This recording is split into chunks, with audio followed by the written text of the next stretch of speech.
फिरोज शाह तुगलक।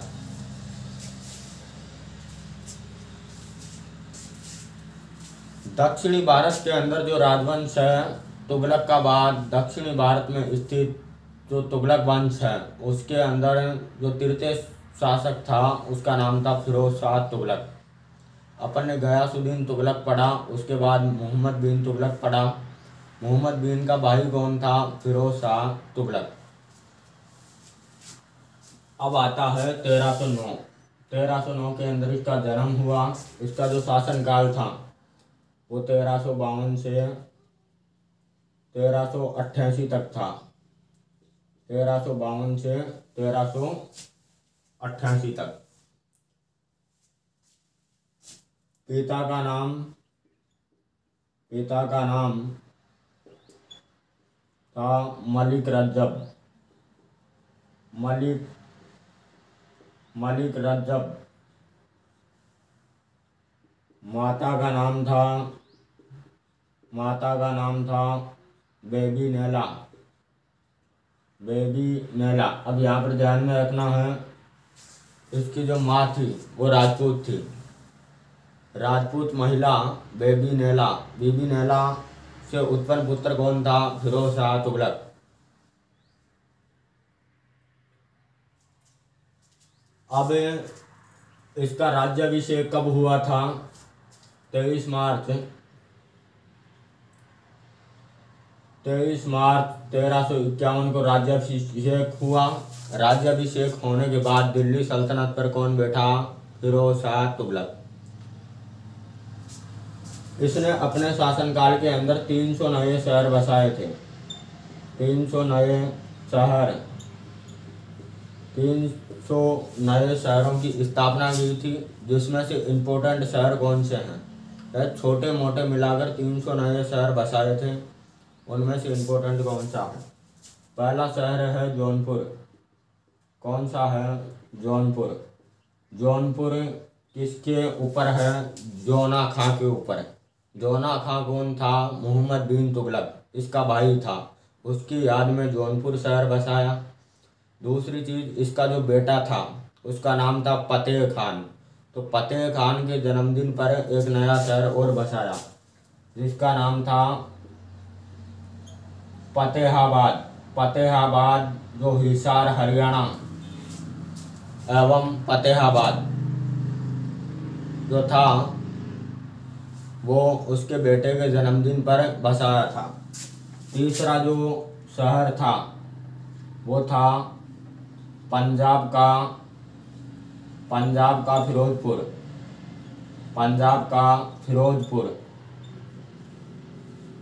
चौथा शहर था दिल्ली का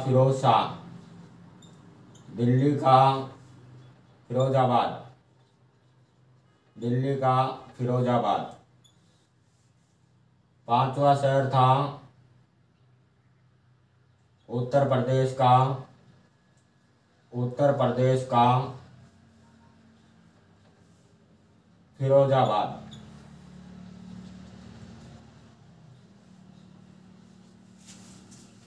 ये 5 शहर इसके इम्पोर्टेंट हैं। पहला जौनपुर भाई की याद में बसाया। दूसरा, इसका जो पुत्र था उसके जन्मदिन पर बसाया। बाकी ये जो हैं ये इम्पोर्टेंट हैं। दिल्ली का फिरोजाबाद जो है इसको अपनी शाही राजधानी के रूप में स्थापित किया था। किसके रूप में किया था? शाही राजधानी के रूप में स्थापित किया था। दूसरी चीज, फिरोज शाह तुगलक को सल्तनत काल का अकबर कहा जाता।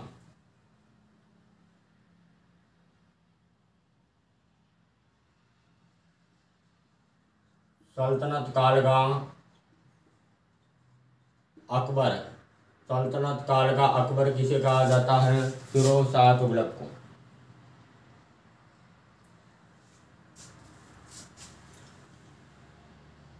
अब इसका आता है आर्थिक सुधार कौन कौन से हैं? आर्थिक सुधार के अंदर 2 इम्पोर्टेंट सुधार हैं। पहला सुधार तो ये है कि जो किसान थे उनकी जो फसल थी, किसानों की फसल का आधा कर इसको देना पड़ता था फिरोज शाह तुगलक को। किसानों की फसल का आधा कर किसको देना पड़ता था? फिरोज शाह तुगलक को। दूसरा जो सुधार था, इस फिरोज शाह ने जो सरकारी कर्मचारी हैं उनका जो वेतन है, वेतन उसको नगद देना शुरू कर दिया। जैसे तुम नगद पैसा देते हो ना, उसी तरीके से नगद वेतन देना शुरू कर दिया था। अब आता है इसकी आत्मकथा। आत्मकथा, फिरोज शाह तुगलक की आत्मकथा। यहाँ पर ध्यान में रखना है, फुतुवत फुतुवत फुतुवत ए फुतुवत ए फिरोज शाह है। इसकी आत्मकथा है फुतुवत ए फिरोज शाह है। यह आत्मकथा ध्यान में रखनी है। दूसरी चीज, इस व्यक्ति ने हिंदू जो हैं, हिंदू उनका मंदिर है, हिंदुओं का मंदिर ज्वालामुखी मंदिर, उससे 1300 ग्रंथों को लूटा था। कितने ग्रंथों को लूटा था? 1300 ग्रंथों को। और उनके ऊपर नाम स्वीकृत करवाया था खलीफा। खलीफा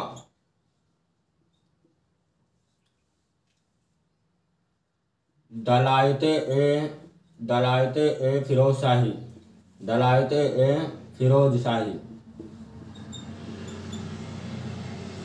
फिरोज शाही नाम स्वीकृत करवाया था। क्या नाम स्वीकृत करवाया था? दलायते ए फिरोज शाही। ये नाम बहुत कठिन है, फुतुवत ए फिरोज शाह, दलायते ए फिरोज शाही। अभी तो बहुत सारे नाम हैं। अब इस व्यक्ति ने क्या किया, जो इसका प्रशासनिक सुधार है, थोड़ा इसका प्रशासनिक सुधार भी देख लेते हैं। प्रशासनिक सुधार, प्रशासनिक सुधार के अंदर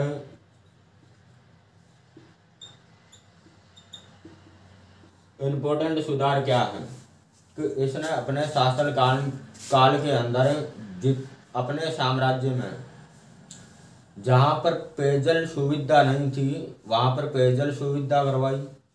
पेयजल सुविधा करवाने के बाद क्या हुआ, जो यमुना सतजल है उनको दो नहरों से, नगरों से जोड़ने का काम करवाया था। नहर प्रणाली का जनक किसे कहा जाता है? फिरोज शाह तुगलक को कहा जाता है। नहर प्रणाली का जनक, नहर प्रणाली का जनक।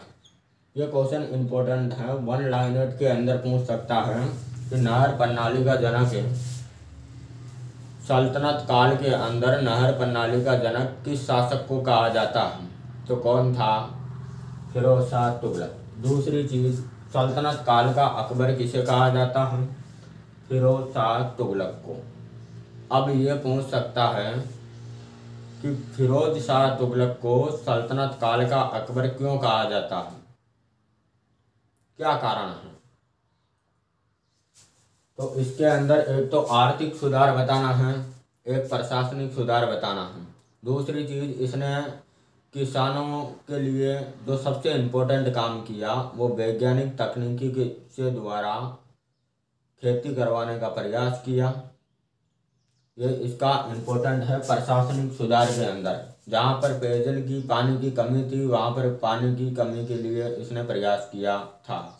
दूसरी चीज़, जो कुतुबुद्दीन ऐबक ने कुतुब मीनार बनाई थी वो ध्वस्त हो गई थी, किसके कारण? भूकंप के कारण। उसका निर्माण करवाया था।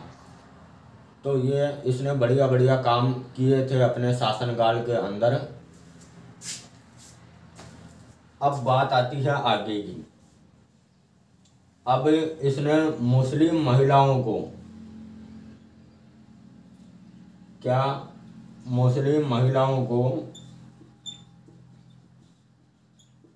मुस्लिम महिलाओं को पेंशन, पेंशन तो तुमको मिलती है ना पेंशन, अभी तुम पेंशन बुजुर्ग महिलाएं जाती है निकलवाने के लिए, वो मुस्लिम महिलाओं की पेंशन जारी करने का काम किसने किया था? फिरोज शाह तुगलक ने किया था। अब आती है बात आगे की। इसके गुलाम जो थे 1,80,000 गुलाम थे इसके, 1,80,000 गुलाम।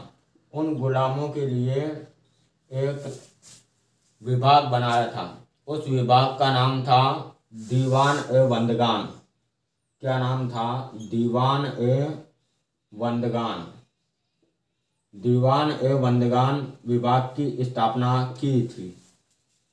किसने की थी? फिरोज शाह तुगलक ने। किसके लिए की थी? गुलाम जो थे इसके 1,80,000, उनका भरण पोषण करने के लिए, पालन पोषण करने के लिए यह काम इसने किया था। अब आता है इसका सैन्य अभियान। कौन सा अभियान? सैन्य अभियान। सैन्य अभियान के अंदर थोड़ा ध्यान में रखना है, इसने ज़्यादा कोई सैन्य अभियान नहीं किया। अपने शासनकाल में ज़्यादा सैन्य अभियान नहीं किया, बल्कि इसका भाई की जो मौत हुई थी मोहम्मद बिन तुगलक की, उससे खोए हुए साम्राज्य को प्राप्त करने के लिए इसने सैन्य अभियान किया था। पहला सैन्य अभियान था बंगाल एवं सिंध अभियान। कौन सा अभियान? बंगाल और सिंध अभियान। सिंध अभियान। इस अभियान के अंदर असफल रहा फिरोज शाह तुगलक। कारण क्या था? सारे सैनिकों को लेकर चला गया। सारे सैनिकों को ले जाने के कारण वहाँ पर इसके सिंध के अंदर इसके आधे सैनिक मर चुके थे, तो फिरोज शाह तुगलक की आधी सेना को समाप्त कर दिया था और कमज़ोर हो चुकी थी इसके सैनिक, आधे सैनिक भाग गए थे, जिसके कारण यह अभियान असफल रहा था। दूसरा था कांगड़ा अभियान। कांगड़ा अभियान। कांगड़ा अभियान उसे कहते हैं जो कराचिल है। कराचिल। अभी मोहम्मद बिन तुगलक के चैप्टर में बताया था आपको उस टॉपिक के अंदर कि कराचिल विजय प्राप्त करने के लिए अपने भतीजे खुसरो मलिक को भेजा था 5 लाख की सेना लेकर। उसका दूसरा जो नाम है कराचिल का, वो है कांगड़ा। कांगड़ा में गया, कांगड़ा पर जीत प्राप्त नहीं हुई, तो ये अभियान भी असफल हो गया। तो इसके दोनों अभियान, सैन्य अभियान असफल हो गए थे और इसके आधे सैनिक मारे जाने के कारण इसने कोई आगे अभियान नहीं किया था। अब इम्पोर्टेंट जो कथन देखने हैं, कथन कौन से हैं?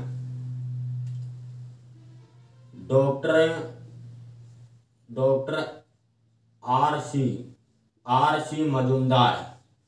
डॉक्टर आर सी मजूमदार ने फिरोज शाह तुगलक को एक धर्मांत व्यक्ति बताया था। एक धर्मांत व्यक्ति के रूप में बताया था। डॉक्टर आर सी मजूमदार का कथन यह था और इसने सिकंदर लोदी एवं औरंगजेब का अग्रज कहा था। क्या कहा था? अग्रज कहा था, सिकंदर लोदी और औरंगजेब का। अब बात आती है जो इम्पोर्टेंट हुए, यानी कि एन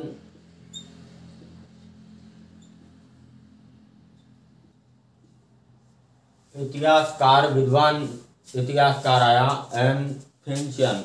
उस एन फिंचियन ने क्या कहा? एन फिंचियन ने यह कहा था कि ये फिरोज शाह तुगलक सल्तनत काल का अकबर है, क्योंकि इसने इतने आर्थिक सुधार बढ़िया तरीके से कर दिए थे, प्रशासनिक सुधार भी बढ़िया तरीके से किए थे, इसीलिए इसको सल्तनत काल का अकबर कहा था एन फिंचियन ने। दूसरी चीज़ क्या है? दूसरी चीज़ सबसे इम्पोर्टेंट है, वो यह है मैरिज ब्यूरो। मैरिज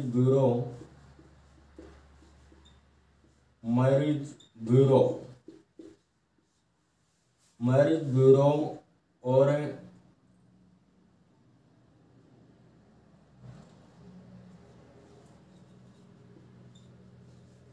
विभागीय मैरिज ब्यूरो और विभागीय की स्थापना की थी।